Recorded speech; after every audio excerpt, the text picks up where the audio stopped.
día, bienvenidos a Postdata, es miércoles 12 de febrero, le tenemos las noticias.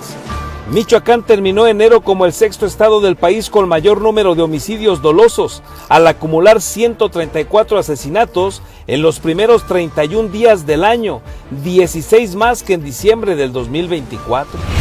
El dirigente estatal del PAN, Carlos Quintana Martínez, informó que solicitarán la comparecencia del secretario de Seguridad Pública, Juan Carlos Oseguera Cortés, ante el Congreso del Estado debido al incremento de la violencia en Michoacán. Diputados panistas anunciaron que promoverán un amparo para pedir la reposición del procedimiento que siguió el Congreso del Estado para seleccionar a sus aspirantes a jueces y magistrados. Señalaron que se cometieron una serie de inconsistencias e irregularidades. El Consejo General del Instituto Electoral de Michoacán aprobó el catálogo de infracciones para el proceso judicial extraordinario, de tal manera que los candidatos violarán la ley si contratan espacios publicitarios o si usan recursos públicos o privados con fines electorales, entre otras conductas. El alcalde de Morelia, Alfonso Martínez Alcázar, aseguró que está en saneamiento su relación con el gobernador Alfredo Ramírez y que acudirá a una reunión en Casa Michoacán para hablar de los proyectos que Estado y municipio ejecutarán en la capital. Con una inversión superior a los 2.6 millones de pesos, el presidente municipal entregó infraestructura educativa financiada con recursos municipales a escuelas ubicadas en zonas de alta marginación. Para exigir dar marcha atrás a las iniciativas que pretenden prohibir o regular las corridas, toros y los palenques, integrantes de la Asociación Michoacán Unido por las Tradiciones marcharon y se manifestaron frente al Congreso local. Hoteleros de Morelia estiman tener un repunte del 25% en la ocupación por el concierto que ofrecerá Chayanne en el Estadio Morelos el próximo 22 de febrero. Comenzamos.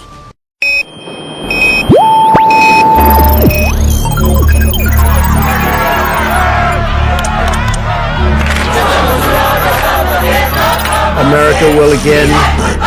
¡Alerta!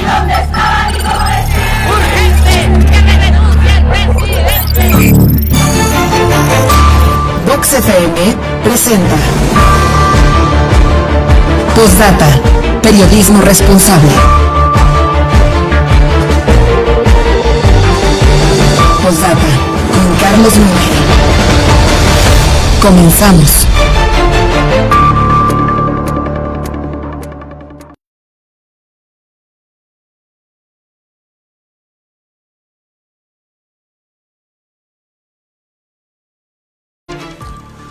Buen día, gracias por estar con nosotros, qué gusto saludarle en esta mañana ya de miércoles 12 de febrero, ya estamos cerca del Día del Amor y la Amistad, espero que usted ya esté totalmente listo, preparado, con el detalle ahí para su persona favorita, sin duda es una buena oportunidad, tendríamos que hacerlo diario, pero luego nos dejamos llevar solamente en algunas ocasiones y en especial en este día que pues se le suele poner más empeño, así es que ojalá lo hagamos más cotidiano, ¿qué le parece? Pero no dejemos pasar este 14 de febrero que ya está cerca, será el próximo viernes. Y en esta mañana de miércoles, pues un gusto como siempre saludarle.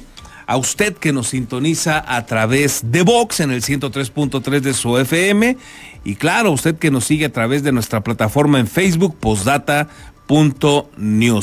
Y le recuerdo que estamos ya también en la plataforma de Radio Tele, en el canal 8 de Telecable en televisión. En este caso, en punto de las 8 de la mañana.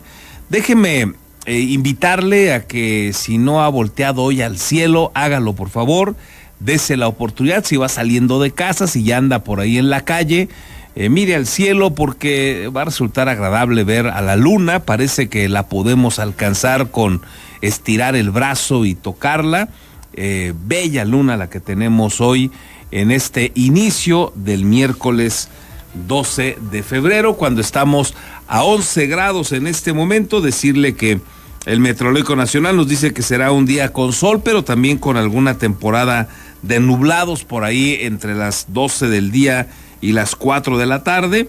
De todas maneras, alcanzaremos temperaturas calurosas hasta los 24 grados para que usted lo tenga en cuenta.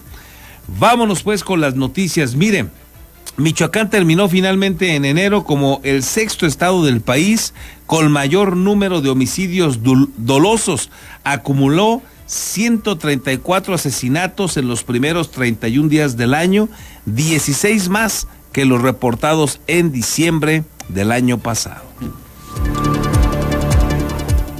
Con un total de 134 homicidios dolosos, 16 más que los 118 que registró en diciembre del 2024, Michoacán terminó enero como el sexto estado del país con el mayor número de víctimas de asesinato.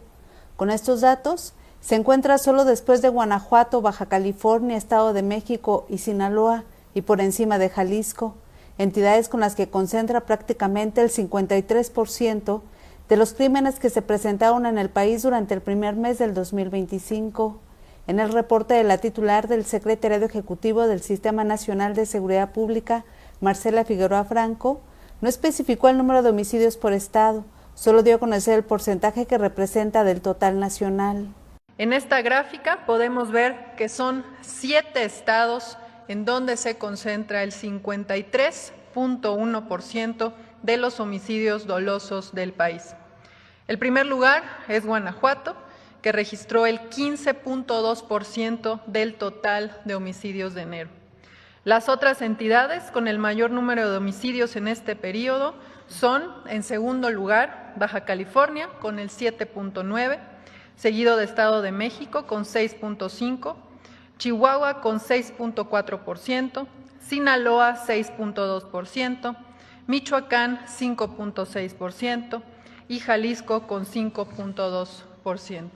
En el caso de Michoacán, registró en el primer mes del año 5.6% de los homicidios registrados, es decir, 134 víctimas de este homicidio, solo 10 por debajo de Sinaloa, considerado uno de los estados con mayor violencia en el país por el conflicto entre grupos de la delincuencia organizada.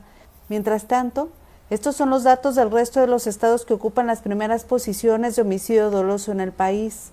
Guanajuato, 361 homicidios dolosos que representan 15.2% del total nacional. Baja California, 187 homicidios, es decir, 7.9% del total. Estado de México, 155 homicidios, es decir, 6.5% del total. Chihuahua, 152 homicidios, es decir, 6.4% del total. Sinaloa, 147 homicidios, 6.2% del total. Michoacán, 134 homicidios, 5.6% del total. Y Jalisco, con 124 homicidios, 5.2% del total nacional. Con la edición de Daniel Guillén, reportó para Postdata, Verónica García.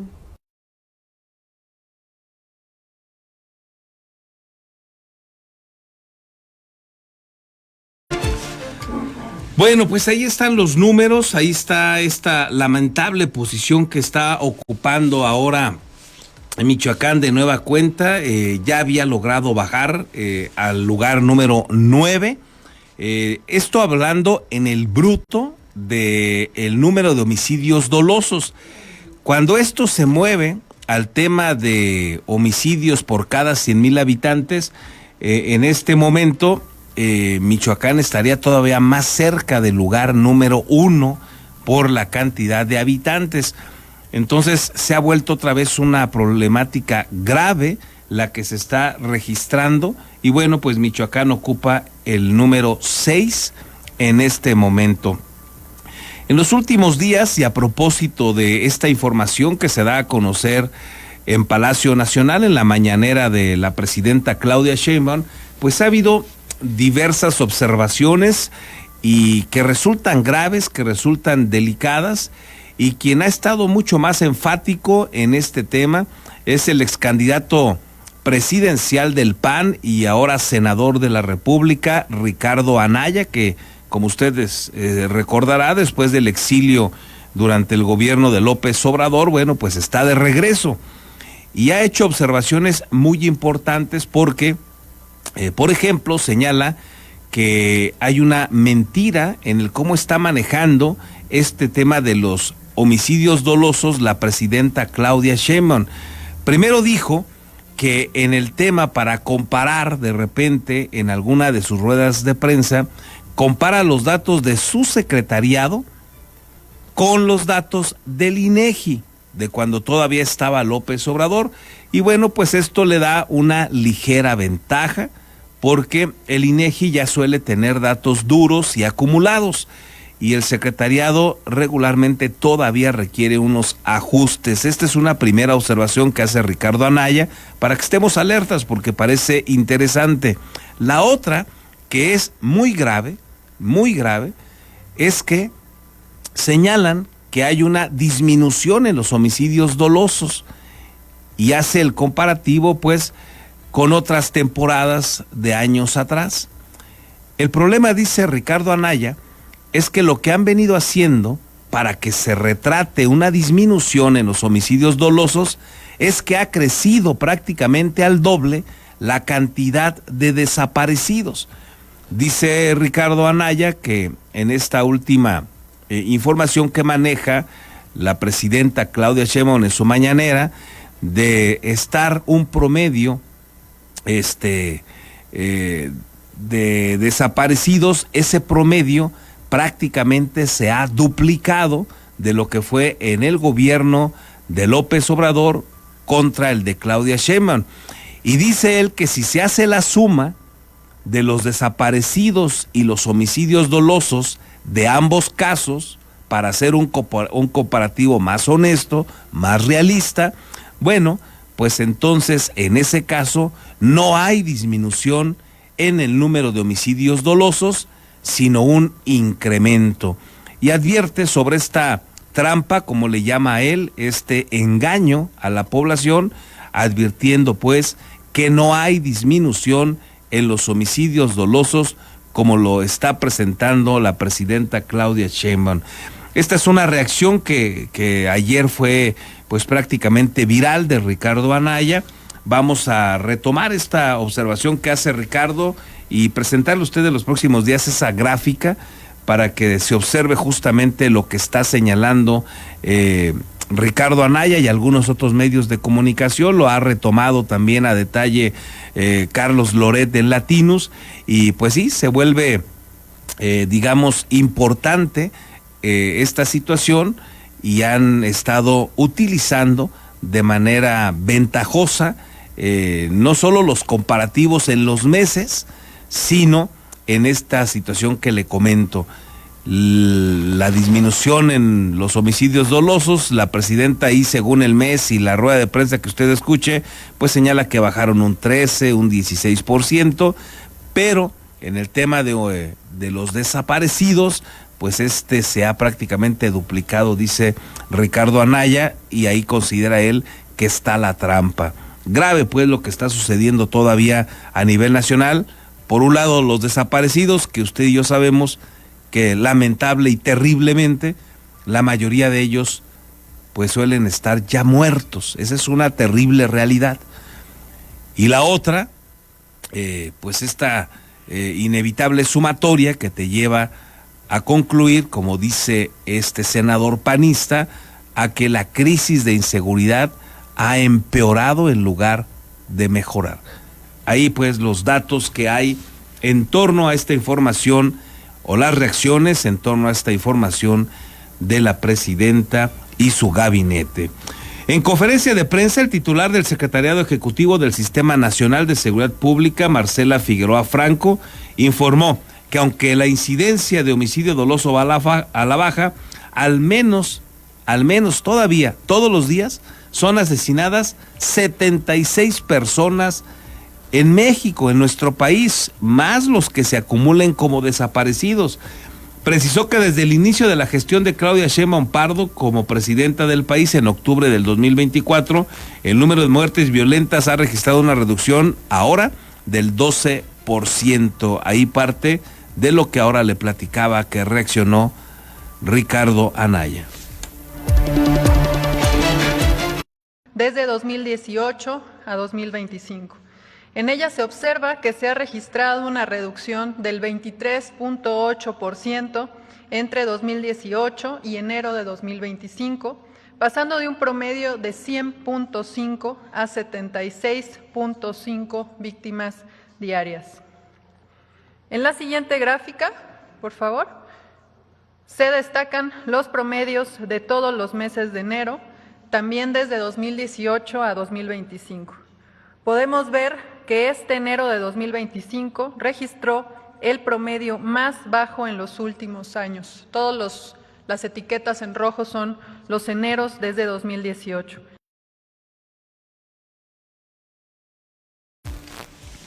El presidente del Comité Ejecutivo del Partido Acción Nacional en Michoacán, Carlos Quintana, informó que pedirán la comparecencia del secretario de Seguridad Pública del Estado, Juan Carlos Oseguera, por el incremento en los índices de violencia que colocan a Michoacán, decía él ayer, en el cuarto estado más peligroso del país. Ayer se confirmó, según los datos de la presidenta Claudia Sheinbaum, que Michoacán es sexto lugar.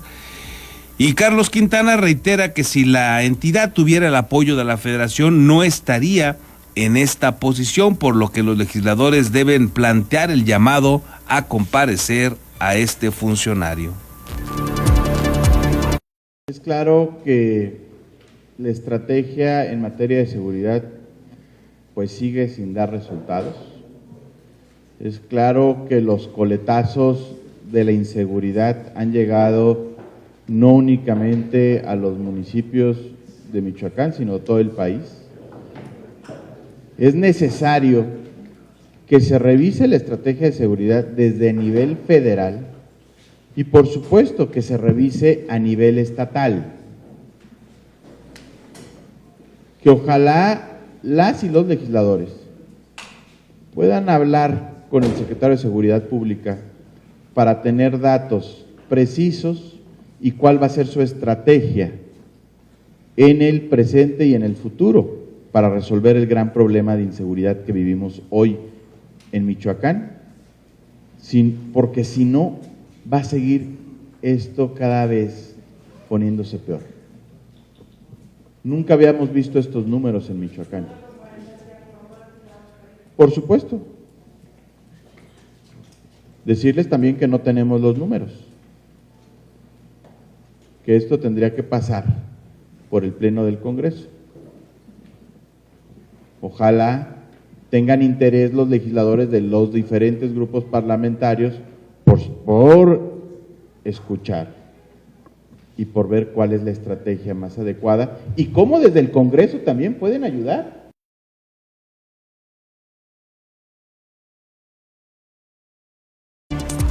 Diputados panistas anunciaron también que promoverán un amparo para pedir la reposición del procedimiento que siguió el Congreso del Estado para seleccionar a sus aspirantes a jueces y magistrados.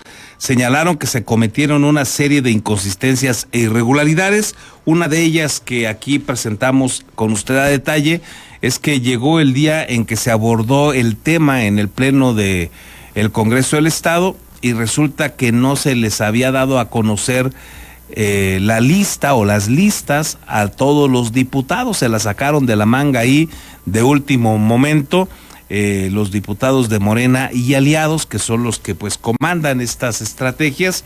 Y bueno, en medio de esa opacidad y en medio de esa violación, digamos, a sus procedimientos, a su código, pues así le dieron trámite, y esta es la queja que evidenciaron ese mismo día varios diputados, entre ellos los del PAN, que dicen pues van a llevar esta situación a un amparo.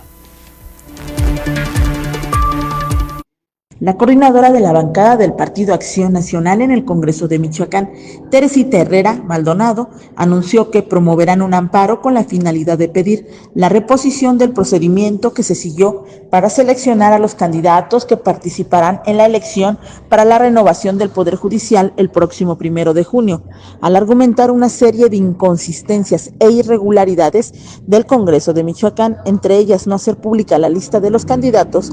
Dijo que analizan en qué términos llevarán a cabo esta acción, pero el amparo es la figura más adecuada. Asimismo, convocó a los participantes afectados a que acudan con el Partido Acción Nacional para promover alguna acción legal contra las decisiones que se tomaron en el comité evaluador y la lista que refirió votaron en contra. El Grupo Parlamentario de Acción Nacional interpondrá un recurso ante las instancias judiciales para que se constate la violación al proceso legislativo por ocultar y manipular información al momento de ser votada en sesión del Pleno, por no difundir en tiempo y forma la Gaceta Parlamentaria completa.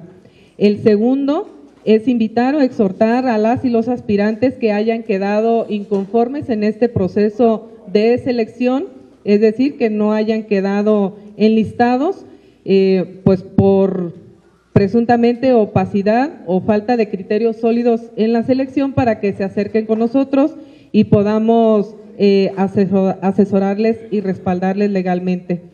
Agregó que hay indicios de que algunos aspirantes también promuevan alguna acción ante la falta de transparencia de este listado y la opacidad que enrarece el proceso, aunque dijo que no serán convocados esta semana a sesión. Este miércoles estaría entregando los listados al Instituto Electoral de Michoacán, pero reiteró se puede revisar y reponer el proceso.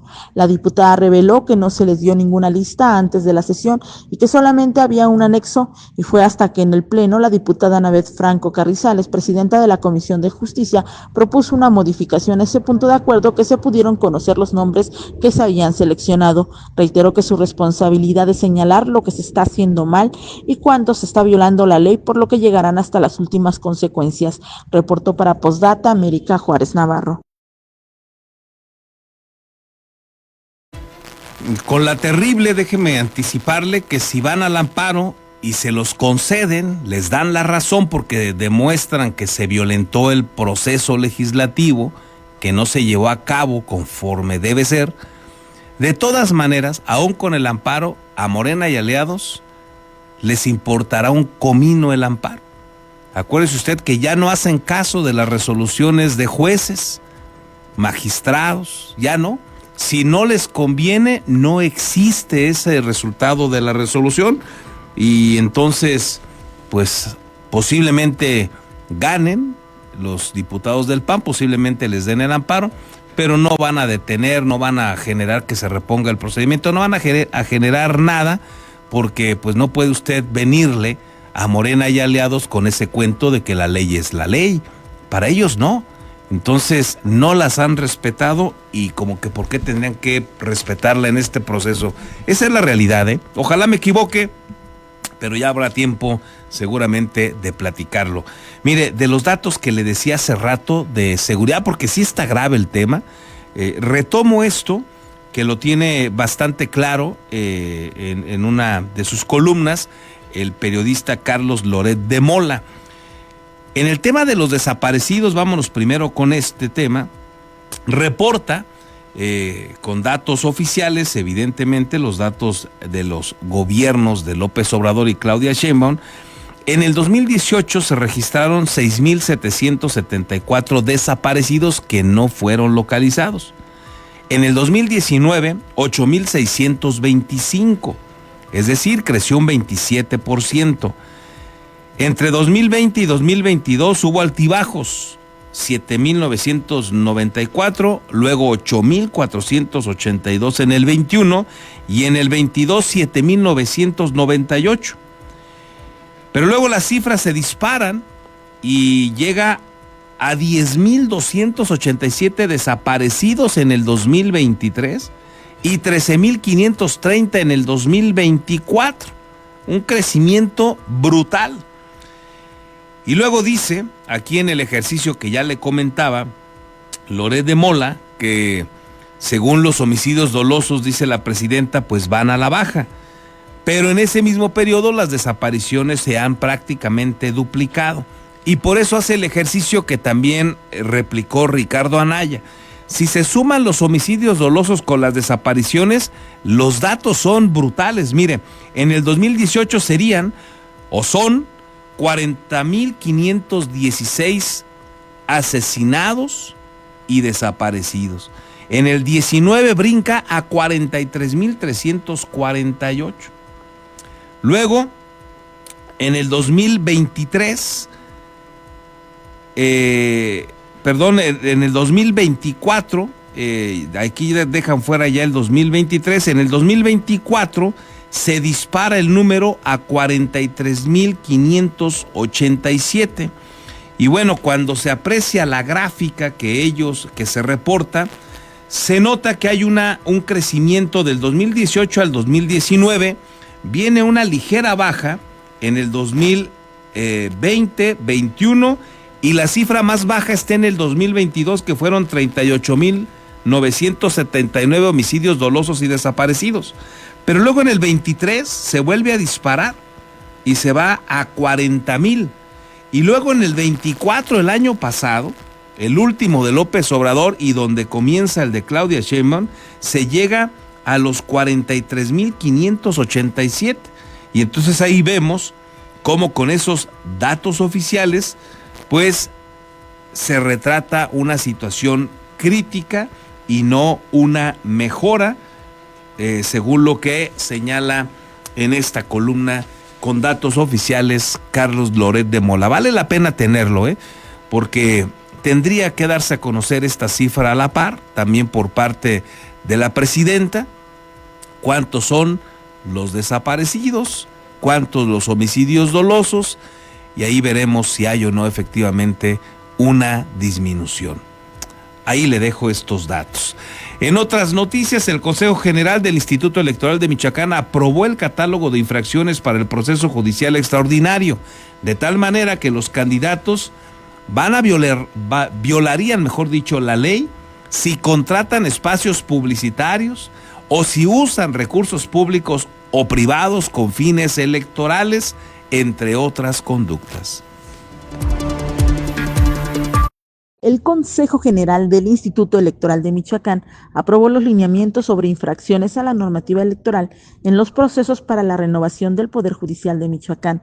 Dentro de esto se contempla un catálogo de infracciones que va dirigido a regular las campañas, propaganda, personas, candidatas a juzgadoras y diferentes áreas del IEM. La consejera Marlene Arizbe Díaz de León destacó que este proceso no se ajusta a los modelos electorales convencionales y se dirige principalmente a aspirantes y candidatos a jueces, además de involucrar a partidos políticos, agrupaciones políticas, servidores públicos y diversos actores de la sociedad. Enfatizó que es necesario dar claridad en la definición de conductas que podrían implicar infracciones, buscando que tanto los involucrados en el proceso como la ciudadanía comprendan a cabalidad las normas a seguir y las consecuencias de su incumplimiento. Informó que en el documento establece una serie de conductas prohibidas para los aspirantes a cargos judiciales, entre ellas la contratación de espacios publicitarios, actos anticipados de campaña y la difusión de propaganda que ataque o calumnie a otras candidaturas o instituciones del Estado. También se subraya la ilegalidad de la utilización de recursos públicos o privados con fines electorales, así como la propagación de mensajes que promuevan prácticas discriminatorias o de violencia política, especialmente contra las mujeres. Además, el lineamiento extiende su alcance a los partidos y agrupaciones políticas, señalando infracciones como el posicionamiento de campañas en favor o en contra de candidaturas, la contratación de propaganda calumniosa y la violencia política en general, y también se incluye la prohibición de actos de proselitismo durante horarios laborales y el uso indebido de programas sociales en beneficio electoral. Partiendo del hecho, como ya se ha referido en esta sesión, de que esta elección es inédita y tiene una naturaleza así electoral por estar organizando un proceso electivo, pero que las personas que participan en ella son operadores jurídicos, especialistas en diferentes materias del ámbito jurídico, es que es importante que se tengan en cuenta estos lineamientos y estos proyectos que el día de hoy se están sometiendo a consideración del Consejo General, a fin de que toda la ciudadanía y las personas sujetas a ellos conozcan la naturaleza de las conductas, de los actos u omisiones. El consejero general Juan Adolfo Montiel Hernández Enfatizó la importancia de la difusión de estos lineamientos, no solo entre los actores políticos y los servidores públicos, sino también entre la ciudadanía en general. Por ello, sugirió la creación de una versión ciudadana que permita a los involucrados entender claramente las restricciones y responsabilidades que deben seguir durante este proceso electoral extraordinario. Añadió que la Comisión Temporal de Seguimiento deberá trabajar una mayor difusión a través de organizaciones sindicales, laborales y otros grupos sociales para asegurar que todos los sujetos implicados estén debidamente informados. Reportó para Postdata América Juárez Navarro. El Instituto Electoral de Michoacán también aprobó el sistema denominado Conóceles Judicial, en el que se dará a conocer la información necesaria de las personas que sean candidatas, candidatos a juzgadoras durante el proceso electoral extraordinario del Poder Judicial de Michoacán 2024-2025. La consejera Marlene Díaz de León informó que conforme a la reforma al Código Electoral y en cumplimiento a la Constitución Política del Estado, el IEM debe crear un micrositio en su página para difundir información relevante de las candidaturas, permitiendo a los ciudadanos conocer los perfiles. Conforme a lo dispuesto en el artículo 389, párrafo segundo y tercero del citado Código Electoral, establece la obligación para este Instituto Electoral de crear un micrositio en su página de internet con el objetivo de difundir, entre otras cuestiones, la identidad, el perfil e información curricular de todas las personas candidatas a juzgadoras, incluyendo la versión pública de los expedientes que acrediten su elegibilidad e idoneidad para ocupar el cargo que se trate. Esto con la finalidad primordial de informar a la ciudadanía respecto de este proceso electivo y así dar a conocer las candidaturas registradas para tal efecto. Y para exigir dar marcha atrás a las iniciativas que pretenden prohibir o regular las corridas de toros, y los palenques, integrantes de la Asociación Michoacán Unido por las Tradiciones marcharon y se manifestaron ayer frente al Congreso del Estado. Con una marcha por la Avenida Madero y una manifestación frente al Congreso del Estado, integrantes de la Asociación Michoacán Unido por las Tradiciones exigieron a los legisladores locales dar marcha atrás a las iniciativas que pretenden prohibir o regular las corridas de toros y los palenques, al denunciar que se perderían miles de empleos y millones de pesos. Algunos montados a caballo y el resto a pie recorrieron la avenida principal de Morelia desde las salidas a Quiroga y Charo, para luego concentrarse en el primer cuadro de la ciudad. Su representante, Samuel Muñoz Mendoza, denunció que desde su primera movilización el 29 de noviembre no hay respuesta de los legisladores, pese a que estas actividades generan 300,000 empleos y una derrama económica de 3,000 millones de pesos al año. Se manifestó molesto con las declaraciones del gobernador Alfredo Ramírez Bedoya, quien señaló que los palenques son puntos de encuentro del crimen organizado. Sigue en pie, ¿no?, el bajar las iniciativas que quieren presentar, ¿no?, nuestros representantes. También buscamos declarar las tradiciones en conjunto patrimonio cultural inmaterial y obviamente que se respete nuestra libertad al trabajo, ¿no?, en lo que, pues gracias a Dios, es lícito el toreo y las demás tradiciones. El torero Isaac Fonseca, quien acompañó la movilización, recordó que busca que se respete su derecho a dedicarse a una actividad lícita y que se reconozcan estas tradiciones como patrimonio cultural inmaterial, ya que se han desarrollado por años los gallos, la charrería, el toro de lazo y la tauromaquia. Para el gobernador es muy fácil quitarse la presión que tiene. Yo les digo, estas actividades tienen más de 500 años que las llevamos a cabo. Él dice que aquí se genera la violencia. La violencia hace 25 o 30 años que la estamos viviendo a este nivel. Últimamente se ha recrudecido.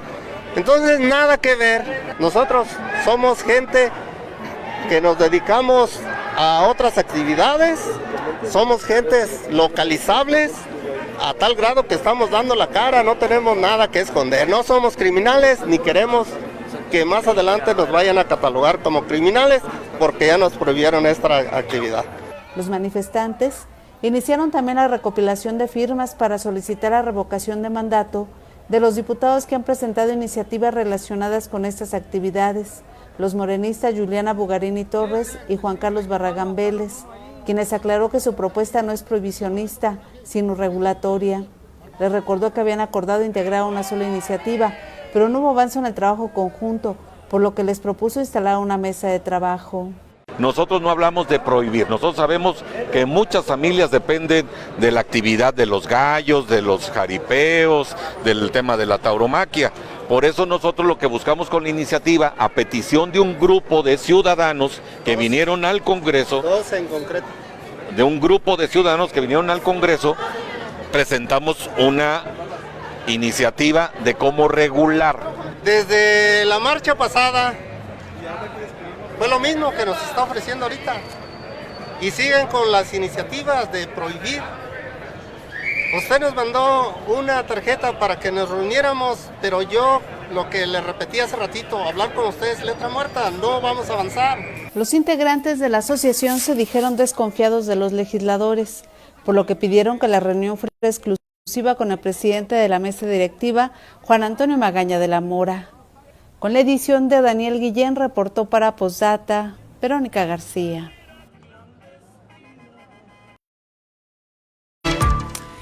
Y vamos a platicar ahora unos minutos con el secretario general de la Universidad Michoacana de San Nicolás de Hidalgo, que están viviendo pues ahora otro momento importante en lo que ha sido pues todos estos cambios que han tenido en la última etapa en cuanto a su autonomía.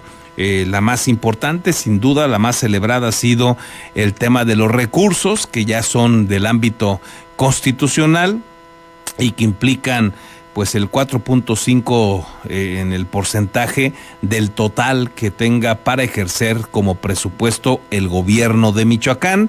Y bueno, pues hay una serie de tareas adicionales que ya tendrán ellos que ir adecuando y están justamente en ese proceso. Por ello es que saludo con mucho gusto a Javier Cervantes Rodríguez, como ya le decía, secretario general de la Universidad Michoacana.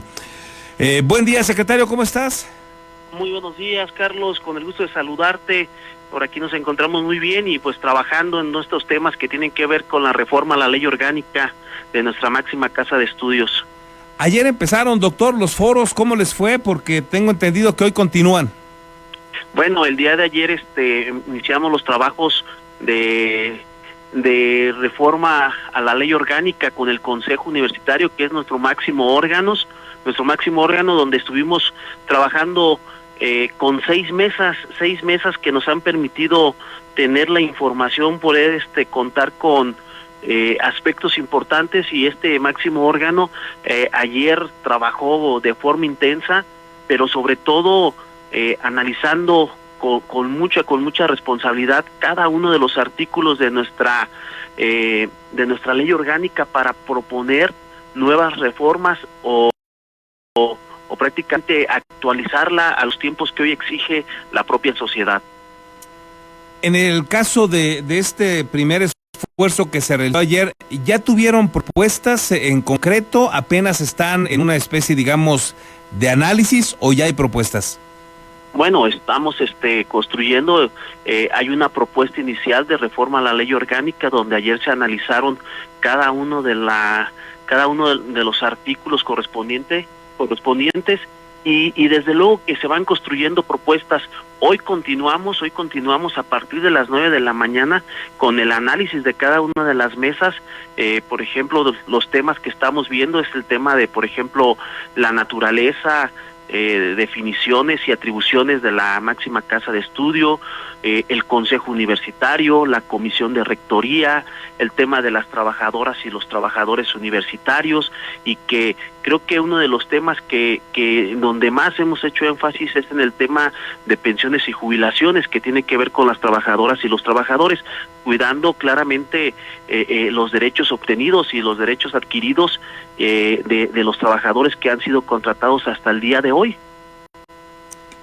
¿Qué propuesta se tiene en este sentido, doctor? Que me parece a mí, por lo menos en mi lógica, es el tema central de lo que se pueda reformar justamente al interior de la Universidad Michoacana, porque pues es lo que le va a permitir o no viabilidad o cuántos años le va a permitir viabilidad el tema de jubilaciones y pensiones a la Universidad Michoacana, porque hoy la gran mayoría de profesores y trabajadores pues no le ponen un solo peso a su jubilación, un solo peso a su pensión, y eso se está volviendo problemático porque muy pronto la Michoacana podrá tener una cantidad bárbara de pensionados y tener que pagar otro sueldo para los que están haciendo una nueva contratación. Me imagino que se está abordando la posibilidad de que ya le pongan algún dinero a su jubilación, a su pensión, los nuevos que sean contratados, tanto como profesores como empleados. Pero, ¿qué va a pasar con todos los demás que ya traen estos derechos a los que te refieres? ¿Habrá alguna posibilidad de cambio ahí o esos ya ni los van a tocar?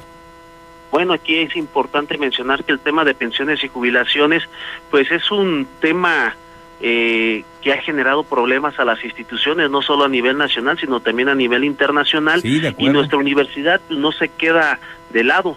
Es importante también mencionar que en el año 2020 se modificaron, sufrieron una actualización los contratos colectivos donde se cambió, hubo un cambio a este sistema que teníamos en ese momento. Es importante mencionar que contamos con trabajadores que fueron contratados antes del 2020, pues ellos tienen una condición para su jubilación y no aportan, como tú bien lo mencionas, no aportan ningún peso para el tema de sus pensiones y sus jubilaciones. Aquellos trabajadores que fueron contratados posterior al 2020, en el caso de los académicos a partir del 28 de mayo y el tema de los administrativos a partir del 18 de marzo, que fueron contratados posterior a esas fechas, ellos aportan un 5% de su salario tabular y que se está ahora sí que hay se tiene que formar un fideicomiso para que se esté ahí consolidando ese fideicomiso y poder darle viabilidad a la universidad.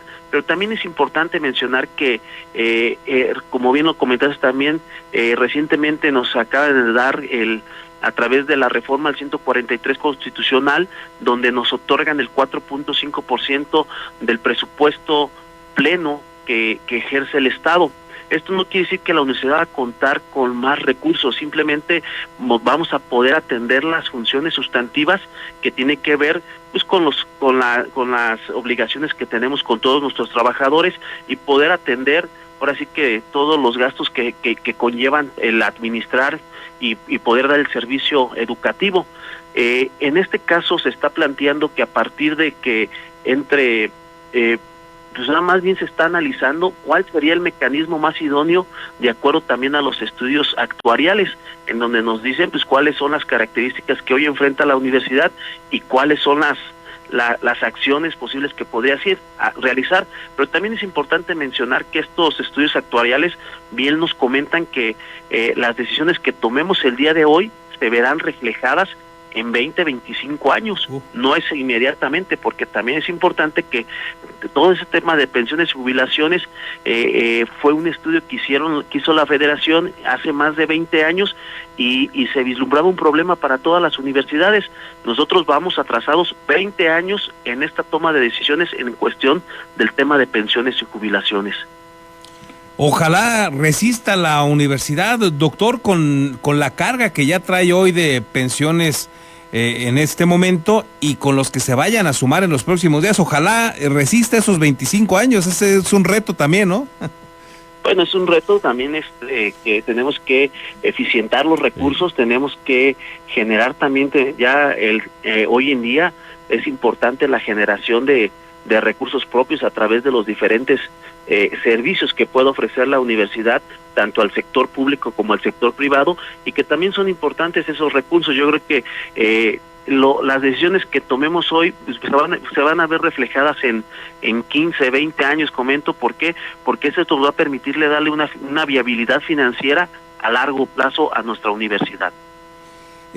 ¿Cuándo van a tener lista esta iniciativa, esta nueva ley orgánica, doctor? ¿Cuál es el reto? Porque si no mal recuerdo, el Congreso del Estado les dio 90 días para tener la lista, ¿es así? ¿Y esta fecha cuándo sería? Bueno, De acuerdo a la promulgación de la reforma al 143 constitucional, nos da... en los artículos transitorios nos obliga primeramente en 90 días llevar a cabo una consulta que estamos obligados a llevarla porque así lo marca también o lo mandata el artículo 2 de la Ley General de Educación Superior, que tenemos que hacer una consulta al interior de nuestra universidad, a toda la comunidad universitaria referente al tema de la reforma a la ley orgánica.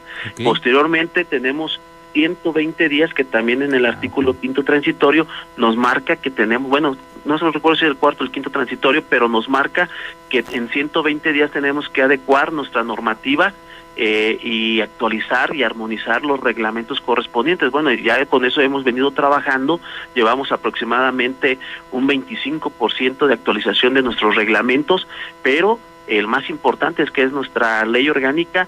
Tenemos prácticamente 120 días de acuerdo al transitorio de la reforma al 143 constitucional, que estamos hablando que tenemos tiempos ahora sí que fatales al 8 de mayo más o menos.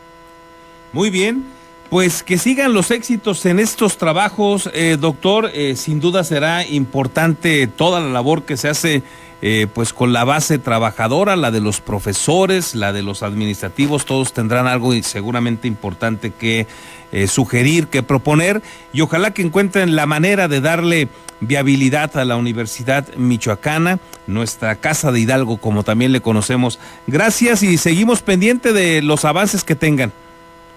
Muchísimas gracias, Carlos, y quedamos a sus órdenes y un gusto saludarte. Igualmente, doctor, gracias, excelente miércoles. Excelente miércoles, hasta luego. Hasta luego. Bueno, ahí tiene usted los avances en la voz del secretario general de la Universidad Michoacana, el doctor Javier Cervantes Rodríguez. Ojalá que alcancen acuerdos pertinentes y que le puedan dar viabilidad a la Universidad Michoacana, que sigue, como usted escucha, así se reconoce, en un gran problema todavía en el tema de las pensiones, las jubilaciones, por esos contratos, esos derechos que en otros momentos les otorgaron a la base trabajadora, que no le ponen un solo peso a la pensión, como si le ponemos cualquier otro mortal en este país, que andamos sobre todo en la iniciativa privada. Y bueno, se vuelve eso una bola de nieve que suele acabar con instituciones, que ha acabado con instituciones en México y en otras partes del mundo. Así es que el reto es importante en la Universidad Michoacana de San Nicolás de Hidalgo. Vámonos ahora con información de otra universidad. Ahora me refiero a la Vasco de Quiroga, donde el ministro en retiro de Servicios Exteriores mexicanos, Bernardo Méndez, informó que nuestro país ocupa el segundo lugar nacional en migración debido a diversos factores en materia económica, pero también de inseguridad. Comercio Internacional, UBAC. De acuerdo con el Departamento de Asuntos Económicos y Sociales de la ONU, México ocupa el segundo lugar a nivel mundial en países de origen de personas migrantes. Al respecto, Bernardo Méndez, ministro en retiro del Servicio Exterior mexicano, señaló que la búsqueda de mejores oportunidades laborales, la inseguridad y los cambios climáticos son causas de la migración. Muchas veces hay situaciones de violencia, inseguridad, que hacen que las personas tengan que irse de su lugar de origen. También a las situaciones económicas inadecuadas y en los últimos años las condiciones climáticas. Bernardo Méndez señaló que para evitar las migraciones forzadas es importante impulsar una migración digna e incluyente a través del respeto de los derechos de los migrantes, los derechos de movilidad y la cooperación internacional. Para tener esta migración internacional digna, incluyente y de respeto, es muy importante que los países tengan un acatamiento a las normas y protocolos de las Naciones Unidas en derechos internacionales de los migrantes, del derecho a la movilidad humana internacional y contar con una cooperación internacional para que todos los países tengan un buen desarrollo y se evite la migración forzada.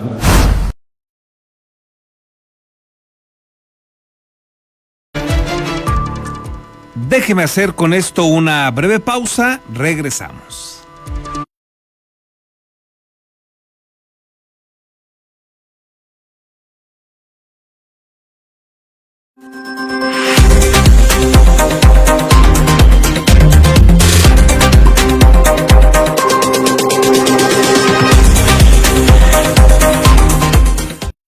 Beskid, asesoría profesional en seguros. Si necesitas proteger a tus seres más queridos, proyectar a futuro sin que nada te detenga o cuidar de tu patrimonio, estamos a tus órdenes en el número telefónico 33 34 97 96 93 o bien en el correo electrónico armando@beskid.com. El licenciado Armando Dueñas Díaz, profesional en asesoría de seguros, espera su llamada.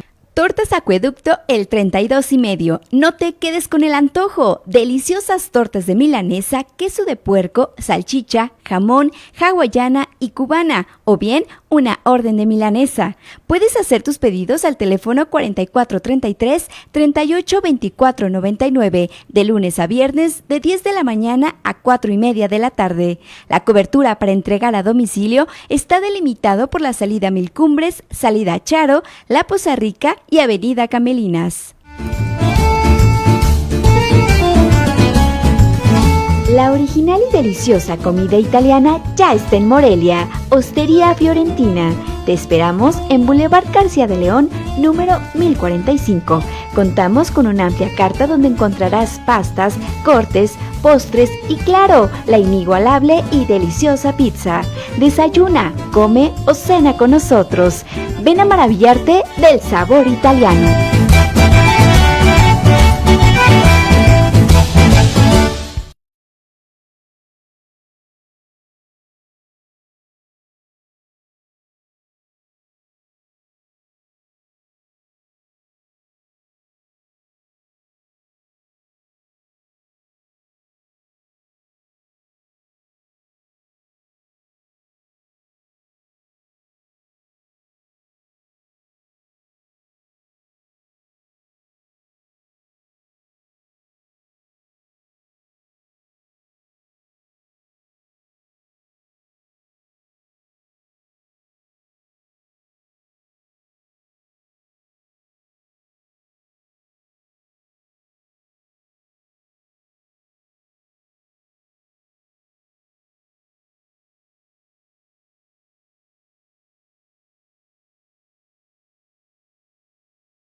Ya estamos de regreso, gracias por continuar con nosotros y vamos a ver cómo se ha comportado Michoacán en materia de inseguridad en las últimas horas, así es que vamos con los compañeros de Red 113 liderados por el amigo Marcos Morales. Mi estimado Marcos, adelante, ¿qué nos tienes? Carlos, muy buenos días, un gusto al poder saludarles. Vamos a comenzar en esta ocasión a Apatzingán. Es que un hombre con heridas de bala ha fallado sin vida a un costado de la carretera Apatzingán-Presa del Rosario, lo que en un primer momento movilizó a la policía municipal. Sin embargo, mientras los uniformados resguardaban la escena del crimen, un narcodrón fue lanzado sobre su patrulla, incendiándola por completo. Primeramente, algunos ciudadanos reportaron el hallazgo del cadáver. Al arribar al sitio, los uniformados confirmaron que se trataba de un joven de entre 15 y 20 años de edad que presentaba impactos de proyectil. Cerca del fallecido también se encontró abandonada una motocicleta itálica de color negro, con detalles en naranja. Mientras los uniformados realizaban labores de resguardo, un artefacto explosivo transportado por un dron fue arrojado sobre su patrulla, la cual quedó envuelta en llamas. Afortunadamente, los oficiales se encontraban alejados del vehículo en ese momento, por lo que no hubo heridos. No obstante, la unidad fue pérdida total. La Fiscalía General del Estado ya investiga el crimen y el ataque contra los agentes. En este mismo tenor, elementos de la Secretaría de Seguridad Pública y de Marina localizaron en el Rancho del Águila, municipio de Tumbiscatío, un artefacto explosivo improvisado. En otra acción, los efectivos de la Guardia Civil y Defensa aseguraron otros 12 artefactos explosivos diseñados para ser lanzados desde drones, además de una camioneta con reporte de robo, esto en la población de Raso del Órgano. Las obras que tienen planeadas para Morelia en 2025. Hemos platicado para poder tener una reunión de trabajo en Casa de Gobierno para conocer los proyectos que va a ejecutar el Estado y que conozca los que nosotros vamos a ejecutar. Dijo que aún no hay fecha definida para el encuentro y no precisó si asistiría el gobernador Alfredo Ramírez Bedoya, con quien ha tenido una historia de altibajos desde el pasado proceso electoral. Sin embargo, expresó la confianza de que la relación se encuentra en proceso de saneamiento, por lo que dijo tener la expectativa de trabajar en colaboración para el beneficio de las y los morelianos. Está en proceso de ver nada más la fecha y bueno, pues quiero recordarles que venimos de un tiempo en donde pues veníamos de campaña y un proceso en donde había altibajos y pues sí, se complicaron algunas cosas, pero estamos en ese proceso de sanearlas y poder trabajar para que los beneficiados sean las morelianas y los morelianos y bueno, pues la parte de Michoacán que nos corresponde. Cabe mencionar que entre los proyectos que ejecuta en Morelia, el gobierno del estado se encuentra en labores de construcción de un distribuidor vial a la altura del mercado de Abastos y otro en salida a Pátzcuaro, así como del segundo anillo periférico, mientras que se encuentran los estudios preliminares para un teleférico que conectaría el sur de la ciudad con el norte. Ha anunciado también que construirá un metrobús, así como la recuperación de espacios públicos con recursos, por ejemplo, del Fondo de Fortalecimiento para la Paz, Fortapaz.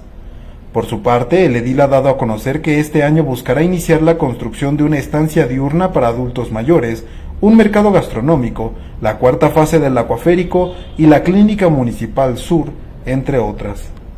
Con imágenes de Daniel Guillén, reportó para Postdata, Omar Ángel Chávez. Bueno, pues ahí está el avance de lo que sucede justamente en esta relación del gobernador Alfredo Ramírez y el alcalde Alfonso Martínez. Ya logramos recuperar a Marcos Morales, así es que le pedimos que nos termine de dar los detalles de esta información que ya nos comentaba. Adelante, mi estimado Marcos. Hola, mi querido Carlos, de nueva cuenta, en este tema Apatzingán, la patrulla de los policías municipales terminó como pérdida total, afortunadamente no hubo heridos. Ya la Fiscalía investiga el crimen y este ataque en contra de los agentes. Además, en este mismo tenor de artefactos explosivos improvisados, uno fue asegurado en Tumbiscatío, en el Rancho del Águila, 12 más en la comunidad de Raso del Órgano, esto en Buenavista, Tomatlán. En ambos casos, conforme a los protocolos de seguridad, personal acordonó las áreas para que posteriormente grupos especializados en la desactivación de explosivos destruyeran los artefactos. Finalmente, en la ciudad de Morelia, un motociclista falleció tras ser impactado por un automovilista en la avenida 10ª cerca del Estadio Morelos. El percance ocurrió a la altura de un puente localizado en el entronque con el periférico Paso de la República en las inmediaciones de la colonia Jardines de Guadalupe. Trascendió que el auto involucrado es un Toyota Yaris de color gris, el cual, luego del incidente, fue empujado por otra camioneta hasta la calle Subteniente Mariano López, donde lo interceptaron policías y detuvieron a la conductora. En el sitio de la tragedia se presentaron rescatistas, los cuales confirmaron el deceso del motociclista, identificado como Juan Emanuel, de 21 años de edad. Él era de oficio mesero. Mi estimado Carlos, es la información. Gracias, Marcos, excelente miércoles. Quedamos al pendiente, excelente día para todos. Y en especial gracias a usted por el favor de su atención, que tenga un excelente miércoles. Hoy me quedo en deuda con sus comentarios, críticas, sugerencias, las retomamos mañana, por favor. Por su atención, muchísimas gracias. Nos escuchamos o nos vemos mañana.